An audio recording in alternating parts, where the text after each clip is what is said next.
თავდაბლობას თავისი გამოვლინებები აქვს და უპირველეს ყოვლისა ის როგორც ხშირად გვითქვავს ღვთის განგებულებისადმი მორჩილებაში ვლინდება. ღვთის განგებულებისადმი მორჩილება ვლინდება იმ სიბრძნეში, როცა ადამიანი ხვდება მოყვასთან ურთიერთობა იქნება ეს თუ ნებისმიერი ცხოვრებისეული სიტუაცია, როცა ადამიანი ხვდება, რომ ეს აქ საჭიროა, რომ მორჩილება გამოავლინოს, დაემორჩილოს, სიმშვიდე გამოავლინოს და არავითარ შემთხვევაში ადამიანური რესურსით, ადამიანური აგრესიით, ადამიანური პატივმოყვარეობით, ადამიანური სიამაყით, ადამიანური უნარჩვევებით, შესაძლებლობებით, მრისხანებით არ მოაგვაროს, თქვა, პრობლემა როგორც ასეთი.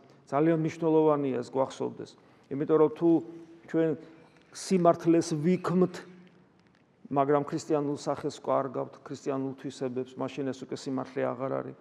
ამიტომ მუდამ უნდა გქონდეს საკუთარ თავზე კონტროლი დაწესებული, რასაც ღვიძარების და სიფხიზლის სათნოება ქვია. მუდამ უნდა განვსჯიდეთ ჩვენს მოქმედებას, იმიტომ რომ განჯის უნარის გარეშე ყველა ნებისმიერი სათნოება წყალში იყრება, როგორც წმინდა ანტონი დიდი ამბობს, როცა მასთან მიდიან და ყველა მამა თავისას საუბრობს, თუ რა არის ყველაზე მთავარი სათნოება და ანტონი დუმს, ბოლოს დიდ ანტონს ეკითხებიან და ის პასუხობს, ანუ ეკითხებიან ყველაზე მთავარი სათნოება რომელია და ის პასუხობს განჯის უნარი. იმიტომ რომ ეს თუ არ არის ადამიანში, მაშინ ყველაფერი წყალში იყრება და რა არის განჯის უნარი? რა უნდა გავსაჯოთ ჩვენ?